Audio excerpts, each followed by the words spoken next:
In this video, I'm going to show you how to send cryptocurrency from Venmo to another wallet. So the first thing you want to do is you want to first of all open up Venmo like you normally would. Then please go to the bottom menu and select on this option that says crypto. Once you're over here, please select on this option that says send. Then go ahead and select on the cryptocurrency that you're going to send. So it's most likely going to be Bitcoin. And again, this process is very useful, especially if you have like contractors or employees who want to receive payments in Bitcoin.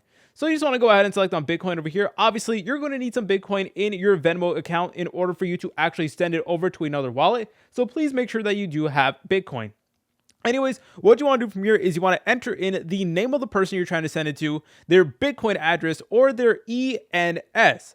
So I'm going to go ahead and send it to an external wallet over here, and I already have a crypto address. So what you would need to do in your situation, if you're working with like a contractor, for example, you would need to ask them for their Bitcoin address, and then they need to send it to you. And you just want to make sure that the Bitcoin address is 1,000% correct, 100% correct, because even one small little typo will result in you losing all your funds and stuff like that. And you really don't want to do that. So you just want to triple and double check that it is actually correct. Then go ahead and select on it.